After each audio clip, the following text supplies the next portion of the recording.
과태료로 넘어가겠습니다. 자, 우리 말씀드렸던 것처럼 어때요? 흔히 발생할 수 있는 사소한 부주의에 의한 책임이 너무 크죠. 그래서 주의하셔야 될 것 같습니다. 과태료입니다. 과태료는 더 심해요. 더 심해요. 자, 과태료에 관련돼서 개정된 것도 있고 해서 같이 한번 살펴볼 텐데요. 일단 과태료의 부과 기준입니다. 가장 먼저 말씀드리고 싶은 거는 2분의 1 감경될 수 있다. 그럼 어떤 조건에서 감경될 수 있느냐? 감옥에 1 보면 위반 행위가 사소한 부주의나 오류 등 과실로 인한 것으로 인정되는 경우, 위반 행위가 법 위반 행위를 시정하거나 해소하기 위하여 노력한 사실이 인정되는 경우, 그 밖에 과태료를 줄여줄 필요가 인정되는 경우에는 2분의 1 감경하겠다라는 거예요. 자, 과태료로 가장 많이 나오는 건 표시광고 위반이죠. 그러면 문제가 있다라고 신고가 됐다. 그러면 당장 뭐부터 해야 돼요? 광고부터 내리셔야 된다. 내리셔야 된다. 그리고 또 뭐 해야 된다? 적극적으로 이게 실수였다라는 것을 어필해야 한다. 이렇게 정의할 수 있습니다. 자, 오른쪽에 보면 라목에 이렇게 나옵니다. 중개 의뢰인에게 본인이 중개 보조원이라는 사실을 미리 알리지 않은 사람 및 그가 소속된 개업공인중개사, 다만 개업공인중개사가 그 위반 행위를 방지하기 위해 해당 업무에 관하여 상당한 주의와 감독을 게을리하지 않은 경우는 제외된다. 자, 이때 여기 뭐라고 써놓으시면 양벌규정이에요. 양벌규정. 중개보조원은 중개보조만 할 수 있죠. 할 수 있죠. 그리고 뭐 하도록 되어 있어요? 본인이 중개보조원임을 알리도록 되어 있어요. 이걸 알리지 않았다라고 하면 개업공인중개사도 과태료 500만 원, 중개보조원도 과태료 500만 원 각각 부과가 됩니다. 각각 부과가 돼요. 자, 거기에 따라서 누구를 조심해야죠? 아, 배우자. 또 배우자. 써놓으세요. 배우자. 공동중개하는 경우에 네. 중개보조원이 상대방 중개보조원이 고지 안 하는 경우도 공동으로 책임이 있나요? 행정처분은 다 공동 책임이에요. 그런데 우리가 알 수 있잖아요. 상대방의 부동산에 온 사람이 중개보조원인지 개업공인중개사인지. 공동중개가 발생했고 행정처분이 내려지게 되면 전부 다 공동책임이에요. 다 공동책임. 그래서 우리끼리 싸우게 돼요. 야, 고객 하나 단돌이 똑바로 못해서 일을 이 지경으로 만들었냐. 야, 그건 네 손님 문제니까 네가 책임져라. 책임질 수 있나요? 못하죠. 그래서 결국은 같이 넘어오게 됩니다. 그래서 공동중개까지 할 만큼 가까운 사이인데도 불구하고 나중에 원수로 멀어지게 되는 일이 그래서 발생하게 돼요. 늘 언제나 공동중개는 공동책임이라는 이 생각을 가지고 계셔야 됩니다. 그러나 알 수 없었을 경우에는 예외사항이 될 수 있으니까 그건 여러분이 적극적으로 소명하셔야 돼요.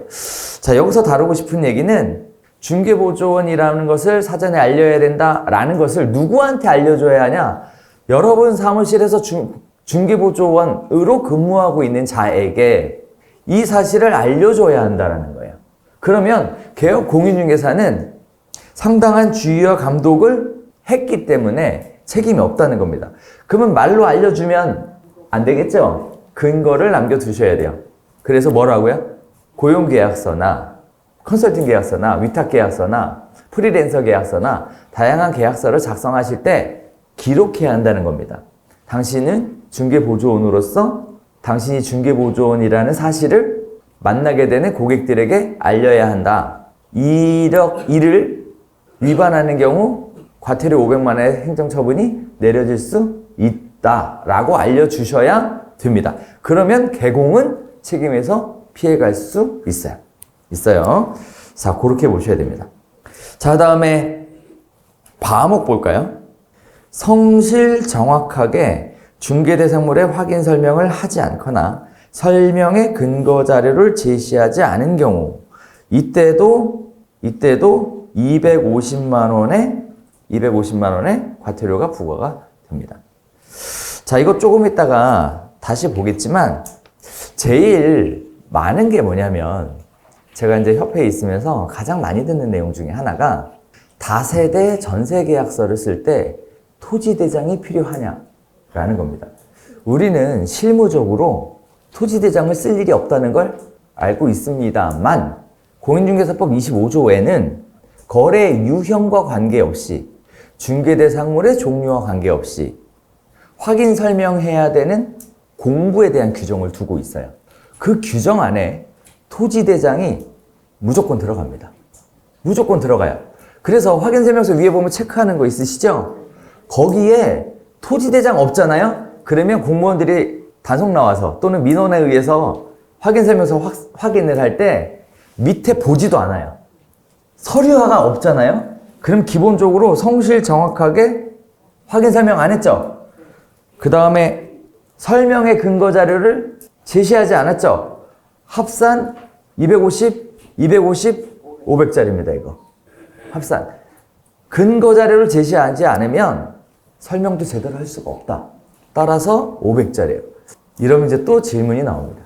교수님, 저 그동안 안 했는데 어떻게 될까요? 그러면 우리가 할 수 있는 첫 번째 방법은 문을 닫고 도망가는 거겠죠. 그죠? 그러나 반성 안 당해 보셨어요? 전화 옵니다. 등록관청에 신고된 전화번호로 전화 와요. 그리고 언제부터 언제까지의 계약서 및 확인설명서 들고 구청 들어오라 그래요. 결과는 똑같습니다. 도망갈래요?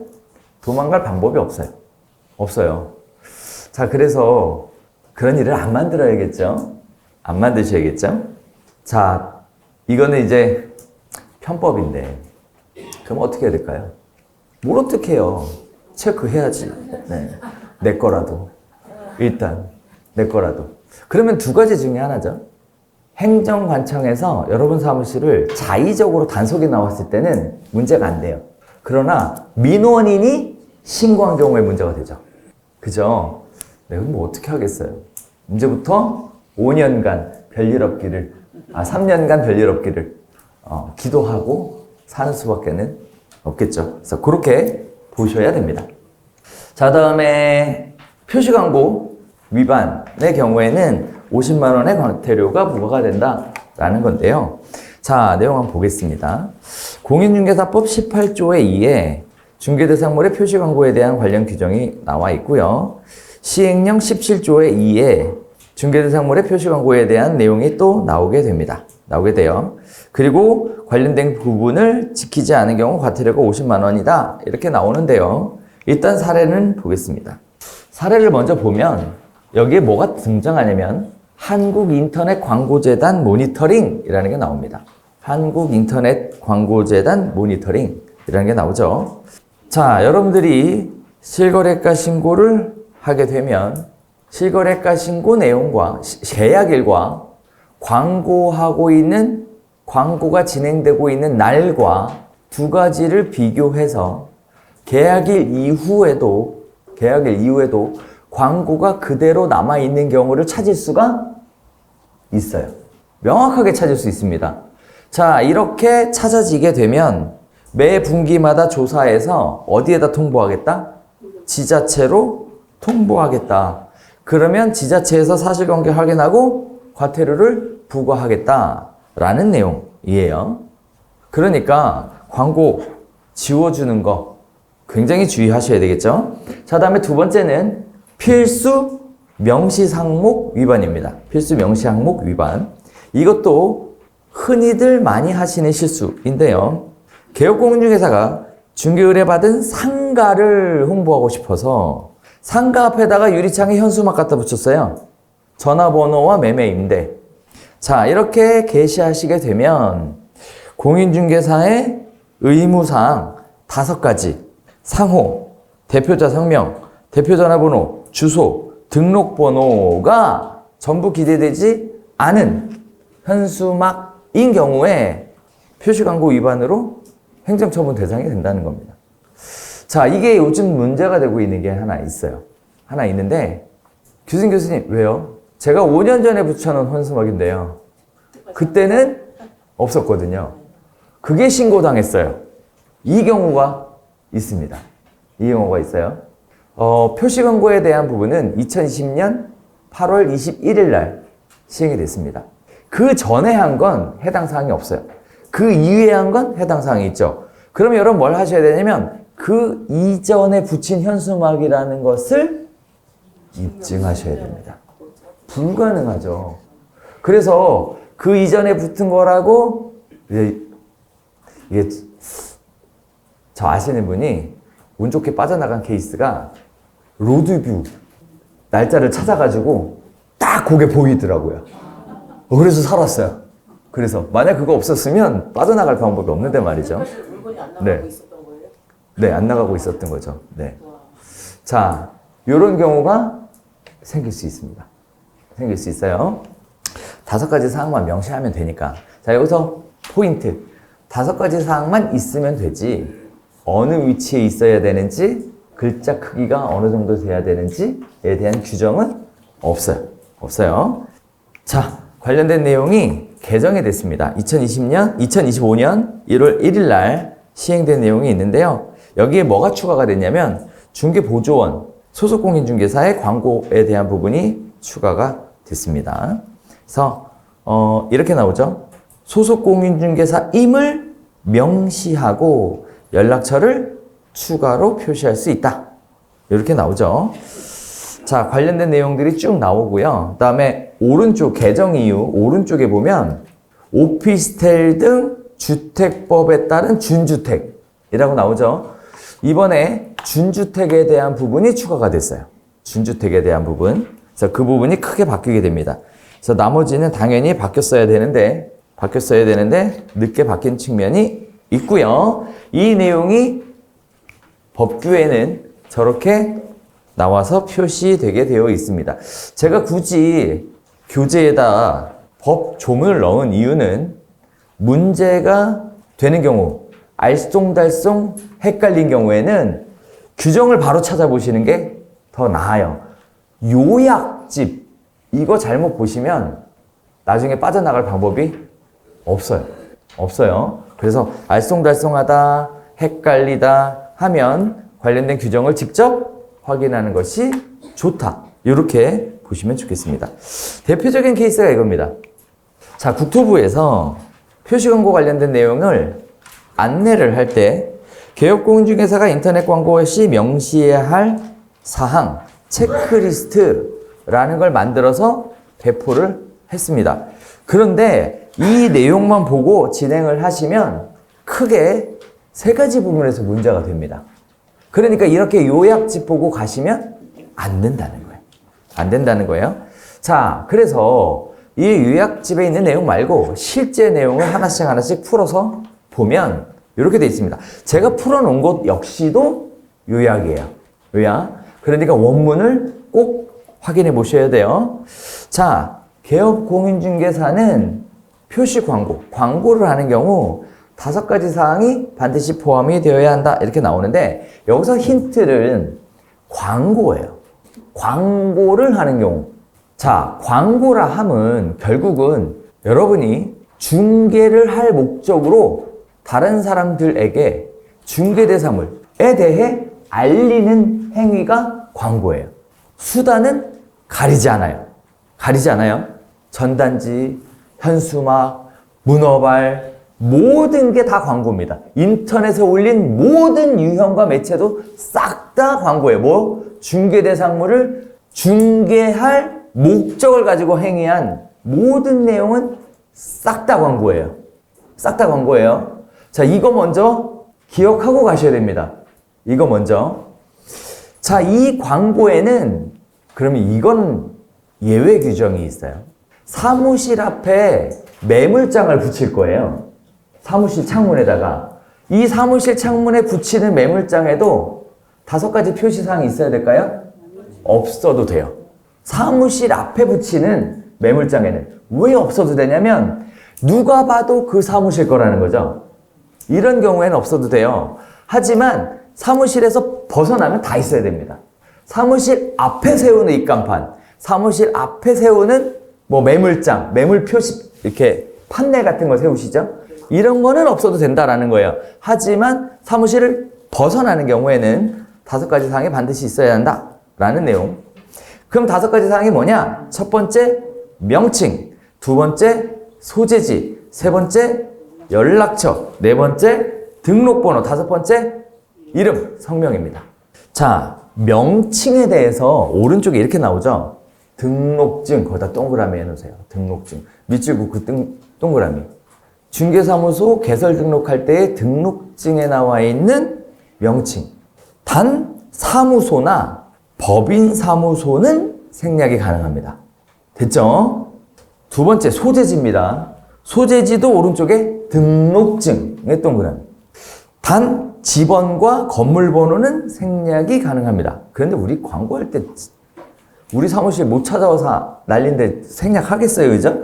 네, 당연히 넣죠. 다만 글자가 많이 들어가는 경우에는 시도, 군구를 줄여서는 표시할 수 있다.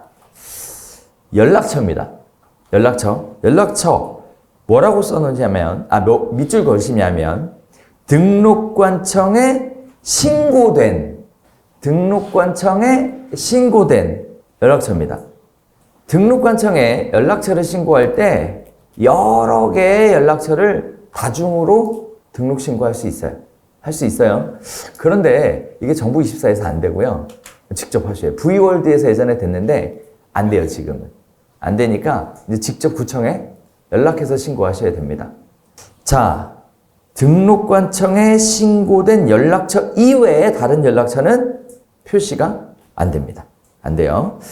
자, 밑에 이런 얘기도 나오죠. 중개보조원은 아무것도 할 수 없고 소속공인중개사는 중개사무소 및 개업공인중개사에 대한 5가지 사항을 표시한 후 소속공인중개사임을 명시하고 전화번호를 명시할 수 있다. 이게 1월 1일 날 바뀐 내용입니다. 자, 등록번호. 이것도 오른쪽에 등록증. 거기다 동그라미. 등록증에다가 동그라미 해주시고요. 성명도 역시 등록증이에요. 자, 오늘 어차피 과태료 하면서 설명드리겠지만 기준이 있어요, 기준. 우리 조금만 생각해보면 굉장히 쉬워요. 단속은 어디서 해요? 구청, 그죠? 구청에서 단속의 기준은 뭘까요? 그죠? 즉, 입증 가능한 서류. 그러니까 등록증, 대장. 이 2가지밖에 없어요. 등록증, 대장. 이 2가지밖에 없어요. 그러니까 등록증과 대장을 기준으로 무조건 가야 되는 거예요. 무조건 가야 되는 거예요. 자, 이 부분이 어떻게 문제가 되느냐? 제일 먼저 문제가 되는 것은 등록관청에 신고된 중개사무소의 전화번호를 표시해야 되는데 개업공인중개사의 명의로 된 휴대전화는 원칙상 안 됩니다. 안 돼요. 자, 이것도 우연히 찾은 건데 최근에 V월드에 전화번호를 신고를 했음에도 불구하고 표시되지 않는 경우가 있어요. 요거는 우리 잘못은 아니니까요. 네, 우리 잘못은 아니니까. 그래서 그런 부분이 있습니다. 자, 따라서 등록관청 이거 안 돼요. 개업공인중개사 명의로 휴대전화를 개통하여 신고하지 않고 중개보조원에 지급하고 야 네가 대신 전화 받아라? 안 됩니다. 안 돼요. 신고 나가면 빠져나갈 방법이 없어요. 그러면 신고를 안 당해야죠. 어떻게 해야 되죠? 해달라는 거 다 해주고 신고 안 당하는 게 좋겠죠? 네. 자, 어디까지인지는 여러분이 알아서. 네. 자, 등록관청에 연락해서 전화번호 추가할 수 있습니다. 자, 소속공인중개사는 중개사무소 및 개업공인중개사 5가지 사항 모두 표시하고 등록관청에 신고된 소속공인중개사를 명시하고 이름과 신고된 휴대전화번호를 표시 가능한데 이 부분이 법조문에 명시된 것은 2025년 1월 1일 시행자에 명시가 됐습니다. 그전에는 관행적으로 지침에 의해서 진행이 됐다. 그러나 이제는 완전히 명문화됐다. 중개보조원의 경우에는 명함도 안 되고 이름도 안 되고 전화번호도 안 됩니다. 안 돼요. 그래서 그걸 올려서 광고하는 일이 있어서는 안 된다. 라는 얘기예요. 지금 명함을 만들지 말라는 의미가 아니고 중개보조원의 명함을 광고해서는 안 된다. 라는 것을 의미하는 거예요. 표시 광고하고 있는 겁니다. 자, 다음에 건축물에 대한 12가지입니다. 이거 아마도 질문들 엄청 많으실 것 같아요. 요새 아주 그냥 우리끼리 아주 난투전이 벌어져가지고 아주 그냥 난리도 아닌데 꼭 굳이 그렇게까지 해야 되나 싶기는 합니다. 신고하는 사람이 그렇게까지 자세하게 알진 않겠죠. 네. 그래서 12가지 사항 하나씩 볼게요. 소재지입니다. 소재지. 단독주택. 단독주택은 해당 건축물의 지번을 포함하여야 한다. 단, 중개의뢰인인지 원하지 않는 경우에 읍면동리까지 표시할 수 있다. 단독주택 제외, 그리고 준주택 포함. 준주택 포함의 경우에는 지번과 동, 층수를 포함한다. 다만 중개의뢰인이 원하지 않는 경우에는 층수를 저중고로 대체할 수 있다. 주택을 제외한 건축물은 읍면동리까지 표시할 수 있고 반드시 층수가 표시되어야 한다. 라는 겁니다. 자, 이 부분에 관련돼서 가장 많은 논란과 이슈가 있었던 것은 오피스텔이었습니다. 오피스텔은 주택이 공부상 주택이 아닌 업무용 오피스텔로 등록되어 있는 경우에는 주택을 제외한 건축물로 표시가 됐었고 거기에 따라 층수를 표시하셨어야 하나 1월 1일 날 개정됨에 따라 준주택의 오피스텔이 포함되게 됐습니다. 따라서 오피스텔은 지번과 동층수, 층수는 저중고로 대체할 수 있다라는 건데 자 관련된 규정을 두 정 넘겨보시면 제가 정리를 좀 해놨어요. 여기서 제일 관건은 박스 표시입니다. 건축법 시행령 별표 1의 제1호 단독주택이라고 나오는데 여기에 가목, 나목, 다목이라는 세 개의 목이 존재해요. 그리고 가목의 단독주택의 경우에만 여기서 말하는 단독주택에 해당됩니다. 자, 위에 볼까요? 2번 가 건축물 중 건축법 시행령 별표 1의 제1호 가목 동그라미의 단독주택은 해당 건축물의 지번을 포함해야 한다. 다만 중개의뢰인이 원하지 않는 경우에 읍면동리까지 표시할 수 있다. 자, 그러니까 여기서 말하는 단독주택이란 가목에 의한 단독주택, 그냥 말 그대로 단층주택, 얘만 단독주택입니다. 뭐는 포함이 안 돼요? 다중과 다가구주택은 표시광고에 의한 단독주택에 포함되지 않는다. 따라서 어디에 포함돼요? 3.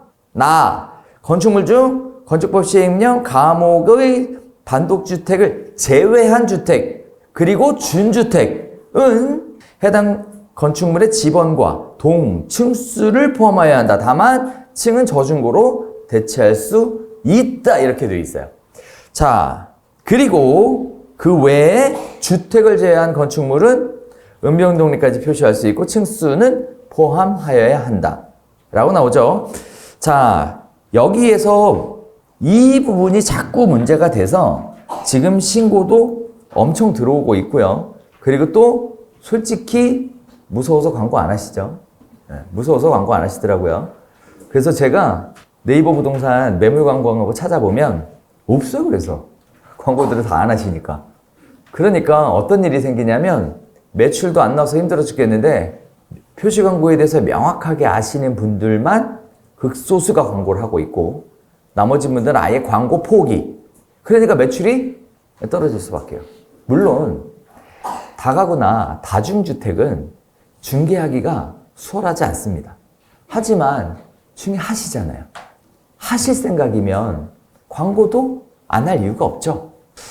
중개하기 어려워진 이유는 확인설명서에 관련된 부분 때문에 어려워졌죠. 확인설명서에 선순위 보증금에 대한 내용, 미납국세 및 지방세에 대한 내용, 이 부분 때문에 지금 많이 어려워지셨죠. 자, 그래서 어차피 할 건 해야 된다. 따라서 밑에 써놨어요. 다중주택의 나목, 단독주택은 어떻게 써놨고, 뭐 다가구 주택의 다목도 똑같다. 이렇게 써놨습니다. 자, 그러면 여기서 뭐가 등장하냐면 다중과 다가구 주택. 다중주택은 다 주택이에요. 그런데 이 다가구 주택이 문제입니다. 그리고 또 하나는 다가구 주택의 면적이 문제예요. 자, 우리 흔히들 얘기하죠. 다가구 주택의 201호, 202호 이렇게 있어요. 면적을 알 수 있나요? 라고 알고 있지만 알 수 있다는 겁니다. 알 수 있다는 거예요. 그러니까 알 수 있음에도 불구하고 안목치수, 중개 의뢰인이 구두로 이야기한 면적, 얘를 가지고 광고하시게 되면 대장에 나와 있는 면적과 상이한 경우 표시광고 위반이에요. 그러면 대장에 면적이 나와 있냐? 있어요. 있어요. 있어요. 다 있는 건 아닌데 있어요. 자, 여기 나와 있죠. 2018년 12월 4일 이후에 건축된 다가구 주택은 뭐가 있냐면 다가구 주택의 호 가구별 면적 대장이라는 것이 있어. 그러니까 다가구 주택을 대장을 열람하면 다가구 주택의 호별 면적 대장이 같이 나와. 그러니까 이게 같이 나오는 경우에는 이 대장의 면적을 참조해서 다가구 주택 호별 면적을 기록해 주어야 한다. 자, 그러니까 다가구 주택을 광고하려면 반드시 뭘 열람하라고요? 대장 열람하시라고요. 대장을 열람하시라고. 그거 말씀드리는 겁니다. 그거 말씀드리는 거예요. 2018년 12월 4일 이전의 다가구 주택도 소유자가 만들어 달라고 요청한 경우에는 있다. 그러니까 그것도 확인해서 적어줘야 한다. 자, 건축물대장은 정부24나 세움터에서 열람 및 발급이 가능하다라는 거예요. 그래서 면적에 대한 규정까지 다가구 주택 얘기 나올 때 나왔고요. 자, 다음에 준주택에 대한 부분입니다. 준주택. 자, 이번에 준주택이 포함이 됐는데 아까 뭐라 그랬죠? 오피스텔이 준주택입니다 라고 말씀드렸죠. 따라서 준주택에 대한 규정 어떻게 규정되어 있느냐? 건축법 시행령 어쩌고저쩌고 오른쪽에 기숙사 밑줄 다중생활시설 밑줄. 자, 그러면 다중생활시설이 뭐예요? 고시원입니다. 고시원. 자, 다음에 노인복지주택 밑줄. 그 다음에 오피스텔 밑줄. 자, 이 부분들이 준주택에 해당되더라. 자, 준주택에 해당되는 경우에는 밑에 나와 있죠? 저중고로 표시할 수 있다. 다만 주택이나 준주택이 아닌 건축물은 방수, 욕실수를 표시하지 않을 수 있다. 이 상가 건물에 방이나 욕실수가 어디 있어요? 없죠. 그죠? 근데 예전에는 표시하도록 되어 있었어요. 자, 여기다 별표. 중개 대상물 중 미등기 건물은 미등기라고 표시해야 하고 위반 건축물은 위반 건축물이라고 표기하여야 한다. 자, 다음에 5번. 여기도 별표. 주차 대수는 건축물 대장 밑줄. 기준으로 하되 건축물 대장과 실제 사용 가능한 주차 대수가 다른 경우 함께 표기할 수 있다. 할 수 있다니까 안 해도 된다라는 거죠. 기준은 뭐예요? 대장.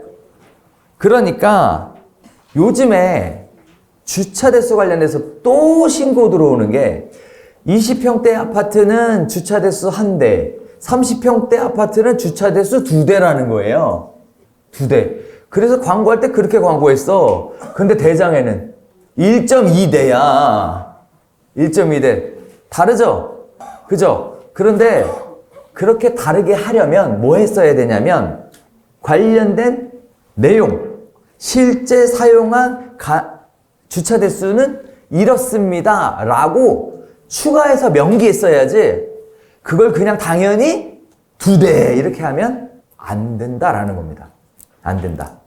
그래서 요거 때문에 또 모 지역이 시끌시끌합니다. 요거 때문에. 그래서 대장을 반드시 확인해 보고 대장에 나와 있는 주차 대수를 광고한다는 부분. 자, 두 번째 이제 면적입니다. 자, 면적은 아까 설명드렸죠. 전용 면적이에요. 자, 등기부 등본에 나와 있는 면적은 전용 면적. 전으로 돌아가셔야 돼요. 전으로, 전 페이지로.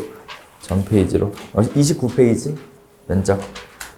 면적은 전용 면적으로 표시하셔야 한다. 실사용 면적이 아니다. 다만 오른쪽에 건축물 대장상 면적 확인이 어려운 경우에는 실측 면적 등을 표시한다. 실측 면적을 표시해야 한다 그러면 우리 줄자 들고 다녀야 되잖아요. 그죠? 등을 표시해야 한다. 즉 안목치수를 표시할 수도 있고 중개 의뢰인이 고시한 면적을 표시할 수도 있습니다. 자, 다음에 가격입니다. 가격은 단일 가격으로 표시한다. 세 번째 줄, 이거 제가 바꿔놓은 거예요. 융자금에 대해서는 표시 의무사항이 아닙니다. 단 허위로 표시하는 경우에 법 위반 소지가 있습니다. 자, 그래서 요것 때문에 네이버 부동산에서 여러분 광고하실 때 융자금 있는데 표시 안 하면 허위 매물 신고를 받았었거든요. 근데 이제는 상관없죠. 제가 열심히 건의해서 이 규정이 빠졌어요. 법에도 없는 걸 하라고 해서는 안 된다. 해서 빠진 거예요. 자, 다음에 중개대상물의 종류. 네? 단일 가격, 하나의 가격. 뭐 예를 들어 얼마에서 얼마 이렇게 할 수는 없고 가격 딱 하나만을 표시하셔야 된다라는 얘기입니다. 하나의 가격. 자, 다음에 중개대상물의 종류, 거기다 별표. 건축물과 그 밖의 토지의 정착물로 구분하여 표시하고 건축물의 용도를 구분하여 표시하고 이 건축물의 용도 좀 이따 나오는데 요거 밑줄 그으시고 주의하셔야 되는 내용이에요. 미등기는 미등기, 위반 건축물, 위장 건축물이라고 하고 그 다음에 토지의 경우 지목은 토지대장, 이것도 이번에 바뀐 겁니다. 토지대장을 기준으로 해야 한다 라고 되어 있습니다. 자, 이건 조금 이따 다시 볼게요. 자, 다음에 거래 형태, 매매냐, 교환이냐, 임대차냐에 대해서 표시하고 임대차는 전세와 월세로 구분하여 표시한다 라고 되어 있습니다. 자, 그러면 반전세는요? 없죠? 없어요. 네, 반전세가 월세지 뭐 언제부터 반전세가 전세 취급을 받았어요? 월세죠. 네. 자, 다음에 층수. 자, 이것도 오른쪽에 보면 건축물 대장에 기재된 총층수입니다. 이것도 자꾸 신고당해. 1호 라인은 16층, 2호 라인은 18층, 3호 라인은 25층. 1호 라인 광고할 때 16층으로 광고했다고 허위라고 신고하는 경우가 있는데 그게 아니라 뭐라고요? 건축물 대장에 기재된 총층수만 명확하게 기재가 되면 문제가 되지 않는다. 각 개별 호의 총층수를 의미하는 것이 아니다 라는 겁니다. 자, 입주 가능일은 세부 입주 가능일을 쓰되 즉시 입주라고 표시할 수도 있고 당사자 협의로 표시할 수도 있고 또는 초순, 중순, 하순 같은 형태로 표시하는 것도 가능하다. 자, 방수 및 욕실수. 주택과 준주택은 방수 및 욕실수를 표시하여야 하나 그렇지 않은 경우에는 방수를 표시하지 않을 수 있다. 자, 그러면 뭐는 표시하라는 얘기죠? 화장실 개수는 표시하라는 얘기예요. 화장실 개수는. 자, 사용검사에 요거 논란이 굉장히 많습니다. 자, 한번 볼게요. 건축물 대장에 보면 사용 승인일만 나와요. 사용 승인일. 그러니까 대장이 있는 경우에는 사용 승인일을 적어주면 돼요. 됐죠? 문제는 이겁니다. 대장이 없어요. 예를 들어 봅시다. 입주장입니다. 사용 승인일 당연히 없습니다. 뭐가 있죠? 사용검사일, 임시 사용 승인일, 준공인가일이 있어요. 이런 경우에는 구청에 직접 연락하셔서 날짜 확인하고 광고하셔야 한다. 대장이 없다고 그냥 건너뛰면 안 되고 구청에서는 관련된 날짜를 관리하고 있기 때문에 구청에 직접 확인하셔서 관리해야 한다. 자, 그럼 다시 여쭤봐요. 그러다가 2년 있다가 대장이 딱 하고 만들어졌어요. 어떻게 해야 되죠? 수정해줘야 됩니다. 수정해줘야 돼요. 광고를 했습니다. 30일 동안 광고가 진행이 되죠. 중간에 대장이 만들어졌어요. 그러면 기존에 광고하고 있던 것들은 어떻게 될까요? 상관없어요. 그거는. 자꾸 그거 갖고 신고하시는데 상관없어요. 왜냐하면 광고할 당시 이게 문제가 없었기 때문에 그건 상관이 없어요. 다만 문제는 뭐냐? 30일 지나서 광고를 재등록하면서 문제가 생겨요. 재등록하면서 문제가 생겨요. 자, 또 하나 관련된 규정이 애매모호하면 설명 문구에다가 정확하게 적어주셔야 됩니다. 이 날짜의 기준은 무엇이었다. 정확하게 적어주셔야 돼요. 요거 가지고 지금 또 계속 진득탕 싸움 하고 계시는데, 네. 그렇게 해 주셔야 한다. 자, 또 보겠습니다. 주차 대수. 아까 설명드렸죠? 건축물 대장상 주차 대수를 적어줘야 하고, 건축물 대장상 주차 대수와 실제 가용한 주차 대수가 다른 경우에는 함께 표시하시는 거지, 실제 주차 대수를 표시하는 것이 아니다. 아니다. 됐죠? 자, 다음에 관리비입니다. 관리비 이따가 보겠지만, 월 평균 10만 원 이상의 정액 관리비냐, 그렇지 않으냐에 따라서 달라지는데요.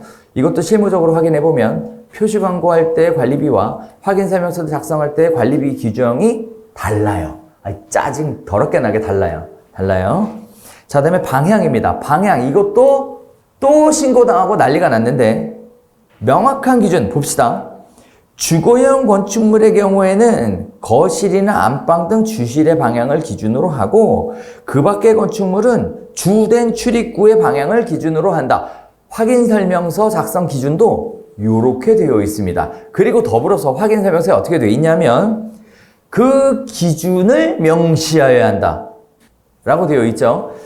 그러나 표시 광고에서는 그 기준을 명시하여야 한다라고 되어 있지 않아요. 방향을 적어야 한다. 그리고 기준을 명시할 수 있는 것으로 되어 있어요. 그러니까 우리가 논쟁, 논란으로 휩싸이고 싶지 않으면 뭐 하는 게 좋아요? 아예 기준까지 명시하면 문제가 되지 않는다 라는 겁니다. 가끔 또 여쭤봐요. 교수님 왜요? 창문이 없는데 방향을 뭐라고 써야 되나요? 창문이 없는 고시원인데 방향을 뭐로 써야 되나요? 라고 물어보시는데, 뭐만 분명하면 된다고요? 기준만 분명하면 됩니다. 기준. 누가 봐도 그걸 얘기하는구나. 그럼 뭐라고 얘기했어요? 방문 기준이라고 하면 되겠죠. 네.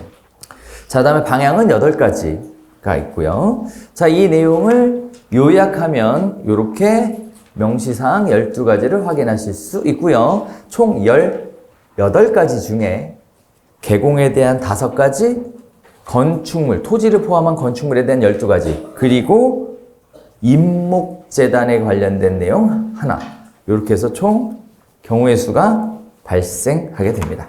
자, 여긴 아까 설명드렸으니까 넘어가고요. 관리비에 대해서 한번 보도록 하겠습니다. 2024년 4월 1일 광고부터 관리비를 명시하도록 했으나 정당한 사유 없이 관리비 세부 내역을 명시하지 않은 경우 50만 원의 과태료, 거짓, 과장하는 경우에는 500만 원의 과태료, 허위 매물이라고 보는 거예요. 의 과태료를 부과하겠다. 자, 일단 별표. 세부 내역을 확인할 수 없는 사유를 명확하게 규정하고 있는데 몇 가지? 4가지밖에 없다. 4가지밖에 없다. 그래서 여러분 광고하실 때 이거 체크하시죠? 네. 1. 아까 봤던 감옥의 단독주택. 2. 오피스텔을 제외한 상가 건물. 3. 미등기 건물, 신축 건물처럼 관리비를 확인할 수 있는 방법이 없는 경우. 4. 임대인이 관리비를 미고지하는 경우. 이 4가지의 경우에만 관리비를 표시하지 않을 수 있어요. 자, 그런데 확인 설명서를 작성할 때는 이 4가지를 선택할 수 있는 방법이 없습니다. 따라서 관리비를 모르는데 그럼 관리비를 뭐라고 써야 될까요? 뭐라고 써야 되죠? 중개의뢰인이 신축 건물로 관리비 확인이 불가하며 중개의뢰인이 구두로 진술한 내용을 근거로 작성된 관리비임이라고 해야 여러분은 책임이 면해요. 그래야 책임 면해요. 그래서 그렇게 가셔야 됩니다. 관리비에 대한 기준은 이렇게 나와 있습니다. 그리고 이 내용을 표로 만들면 이렇게 정리해 보실 수 있어요. 자, 일단 정액관리비입니다. 정액관리비는 10만 원 이상이냐 아니면 10만 원 미만이냐에 따라 구분되는데 10만 원 이상인 경우에는 두 번째, 관리비의 총 금액과 각각의 비목과 세부 내역을 적어주되 직전 월 기준으로 적어줘도 된다. 이렇게 나옵니다. 직전 월 기준으로 적어줘도 된다. 반면 10만 원 이상 부과가 되지만 중개의뢰인이 알려주지 않은 경우에는 중개의뢰인이 세 번째 줄, 중개의뢰인이 관리비 세부 내용 미제시로 비목별 금액을 표시하기가 어렵다. 이렇게 해주셔야 되고요. 10만 원 미만인 경우에는 정액관리비를 적어주시고 정액관리비에 포함되어 있는 각각의 비목, 항목들에 대해 적어주셔야 한다. 적어주셔야 한다. 자, 관리규약에 따른 관리비는 두 번째, 관리규약에 따라 부과된다 표시하고 기준이 뭐다? 최근 3개월 평균 또는 연평균 관리비를 기준으로 간다 라는 거예요. 사용량 등에 따라 부과를 선택한 경우에도 월평균 얼마, 최근 3개월 평균이 이러하다 라고 해줘야 하고 밑에 1, 2, 3이라고 나오죠. 뭐라고 표시해줘야 하느냐? 공용관리비는 면적 세대별로 부과하고 사용량은 사용량에 따라 부과한다. 전체 사용량을 세대수로 나누어 부과한다. 세대별 사용량에 따라 부과한다처럼 표시를 해주어야 하더라. 자, 중개의뢰인이 관리비를 알려주지 않은 경우 아까 제가 뭐라 그랬죠? 밑에 써놨죠. 중개의뢰인이 관리비 세부 내용 미제시로 전 세입자 등을 통해 확인한 추정관리비다라고 써도 된다. 다만 관리비를 표시하지 않아도 되는 케이스는 세 가지 케이스가 있는데 이 케이스에 대해서는 왜 관리비를 적지 않았는지에 대해 표시해 줌으로써 가능하다라는 거예요. 자, 여기서 다가구 주택도 단독 주택이죠? 그렇죠? 그럼 다가구 주택은 관리비를 써야 안 써요? 써야죠? 쓰셔야죠? 네. 쓰셔야 됩니다. 자, 요렇게 되어 있더라. 자, 그러면 이 부분들이 어떻게 연결되느냐? 질문이 많이 나오는 것들 순서로 정리해보면 이렇습니다. 중개의뢰인이 관리비 세부 내역을 제시하지 않은 등 공인중개사가 관리비 세부 내역을 알 수 없는 경우 도대체 어쩌라는 거냐? 별표, 임대인이 관리비를 고지하지 않은 경우에는 중개대상물, 표시광고, 매물에서 등 관련 증빙자료를 갖추어서 안내를 하는 게 좋다. 자, 그러면 표시광고, 매물, 의뢰서라는 게 있겠죠. 뒤에 있어요. 나중에 볼게요. 2번, 오피스텔 같은 준주택의 경우에는 관리비를 표시해야 되냐? 네, 당연히 표시해야 하고 뭐라고요? 주택이 아닌 경우에는 표시하지 않을 수 있어. 단독주택은 어떻게 해야 되냐? 이건 설명해 드렸고요. 그 다음 번, 내가 광고하는데 광고하는 중개 플랫폼에 관련된 내용과 규정이 없어. 그래서 나 표시 못했거든? 나 그래서 표시 못했어. 됐고 모든 책임은 공인중개사 네가 져 얘기해요. 그러니까 뭐라고 얘기하냐? 표시할 곳이 없어서 표시할 수 없었어 라고 하더라도 여러분은 표시할 공간이 어딘가에 있을 것이므로 거기에다가 내용을 적어주어야 한다. 그래서 요즘에 광고 중개대상물 설명란 적는 칸 있잖아요. 거기에 잔뜩 적혀요. 거기에 뭐 주차 적히고 방향에 대한 것 적히고 그 뭐죠? 사용 승인일 적히고 뭐 여러 가지가 적히는 이유가 신고 안 당하려고 적으시는 거예요. 신고 안 당하려고. 유튜브, 블로그, 인스타그램, 틱톡 같은 거 하는데 거기다 또 해야 되나요? 당연한 얘기. 잘못된 관리비에 대한 것은 뭐냐? 즉 과태료 500만 원의 처분을 받을 수 있는 잘못된 관리비의 기준은 뭐냐? 애매합니다. 뭐라고 나와 있냐? 최근 3개월, 1년 평균 금액 또는 직전 월 관리비하고 비교해 봤는데 현저하게 차이가 나는 경우를 허위 매물이라 칭하겠대요. 저는 아직도 모르겠는 게 현저가 도대체 얼마인지 모르겠어요. 느낌상 자릿수가 다르면 그때는 문제가 있지 않을까라고 생각됩니다. 7번째 별표. 집주인이 관리비를 잘못 알려줬어요. 그런데도 중개사가 책임져야 하나요? 네. 책임지기 싫으면 소명하세요. 집주인이 잘못 알려주었다는 내용을 소명하세요. 자, 그러면 우리는 뭐가 필요하죠? 소명을 위해 매물 접수를 받을 때 표시광고 의뢰 확인서라는 걸 받아야 한다. 자, 여기에 이제 제가 만든 서류인데 요거는 나중에 지회장님한테 드릴게요. 네. 여기에 뭐가 들어가 있냐? 다 넘어가고요. 중간에 보면 관리비에 대한 내용을 표시하도록 되어 있죠. 관리비에 대한 내용. 글자가 좀 작은데요. 얘를 꼭 받아라. 그리고 관리비에 대한 내용을 같이 물어봐서 적어라. 이러면 소명이 가능하니까 책임지지 않게 된다. 매물 접수를 받을 때는 현장 방문해서 받을 수도 있지만 뭐도 받을 수 있어? 전화로 받을 수도 있고, 그죠?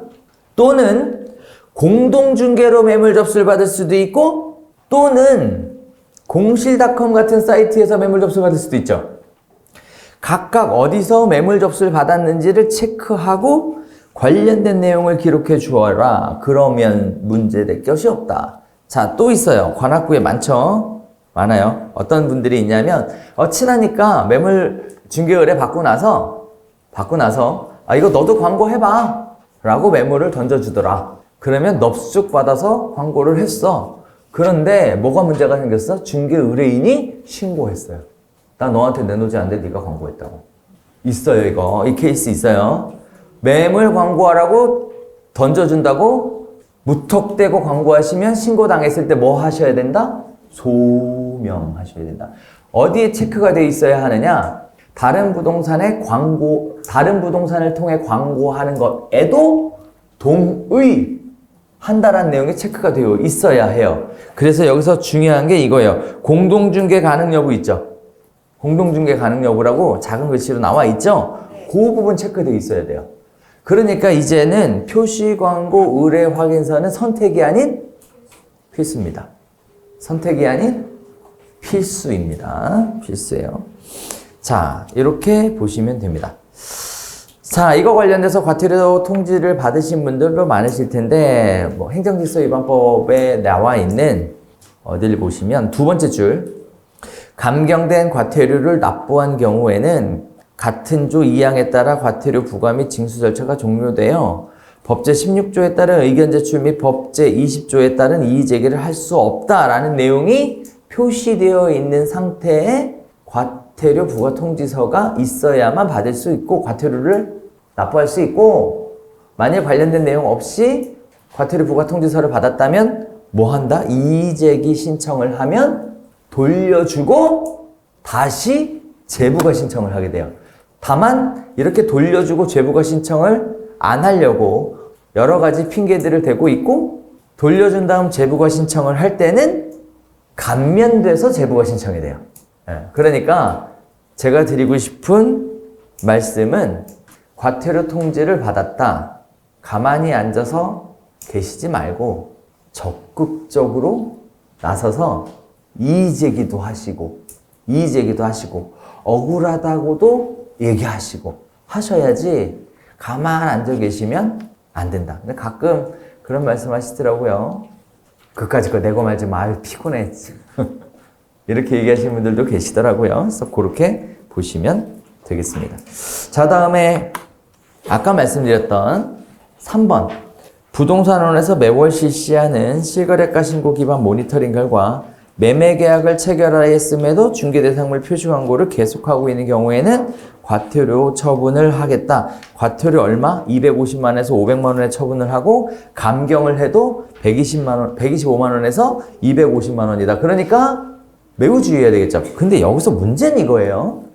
부동산원에서 이번에 확대했습니다. 확대. 네이버 부동산 위주로 실거래가 신고 확인하던 것을 이번에 확대함으로써 임대차 신고도 적용하겠다. 임대차 신고도 적용하겠다. 그리고 네이버 부동산 이외에 나머지 싹 다 적용하겠다. 당근 때문에 시작된 겁니다. 당근 때문에. 그래서 지금은 플랫폼을 가리지 않고 매매는 실거래가, 임대차는 임대차 신고 기준으로 해서 싹 다 계약 날짜를 확인하여 광고 날짜와 비교해서 과태료 처분이 부과가 된다라는 겁니다. 되어 6월 1일부터 시행하겠다고 공표가 되어 있는 상태예요. 6월 1일부터 얼마 안 남았죠? 네, 공표가 되어 있는 상태예요. 네, 그렇게 보시면 됩니다. 자, 아까 말씀드렸던 거죠. 중개 의뢰받지 않았는데도 불구하고 옆에 있는 부동산에서 이거 광고 한번 해봐. 던져줘서 광고했다. 그랬더니 신고당했어요. 임대인이 중개 의뢰 요청을 하지 않았는데도 불구하고 중개 대상물 표시 광고를 하고 있다는 민원이 소유자로부터 접수되어 증빙 자료를 확인하고 증빙이 없었기 때문에 과태료를 처분하게 되었다. 공동중개망, 공실클럽, 곡신닷컴 같은 공동중개망에서도 매물을 확인해서 표시 광고하는 경우에는 어디서 매물을 받아서 광고하게 됐다라는 증빙 자료를 보관하고 광고하셔야 돼요. 신고당하면 소명의 책임은 누구에게 있다? 우리한테 있다. 공인중개사인 우리에게 있다.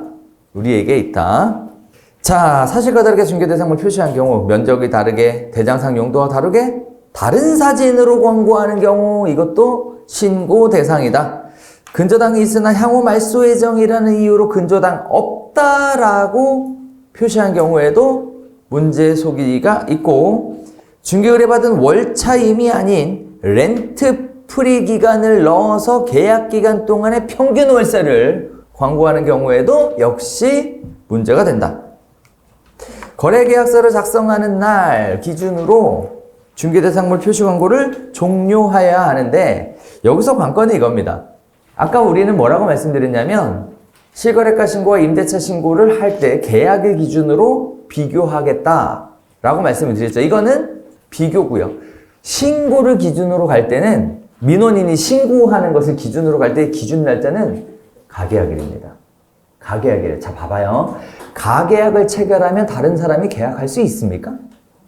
없죠? 솔직히 얘기하면 할 수도 있고 못 할 수도 있습니다. 유동적 무효 상태의 가계약도 있을 수 있고 확정된 계약으로서의 가계약도 있을 수 있죠. 확정된 계약으로서의 가계약이라고 한다면 그 가계약은 다른 계약이 추가로 발생할 수가 없으므로 가계약한 날짜 기준으로 광고를 삭제하셔야 됩니다. 만일 가계약에 불만을 품은 중개 의뢰인이 나 이거 가계약하고 더 이상 해지하고 싶은데 가계약 계약이 장난이에요? 맘대로 해지하게? 라고 했다가 너 가만 두고 보니까 너 이렇게 골탕 먹어야 되겠다. 계약할 수 없는, 중개할 수 없는 매물을 광고를 했으므로 이제 뭐 해요? 신고가 들어가면 그때는 또 역시 빼도 박도 못하는 사건이 발생하게 돼요. 여기까지 이해되셨죠? 여기까지. 자, 그렇게 하셔야 한다. 그래서 가계약 날 기준이고요. 자, 다음에 또 볼게요. 2번. 어떤 이슈를 두냐면 면적과 용도를 건축물 대장상 면적과 용도를 확인하여 작성한다.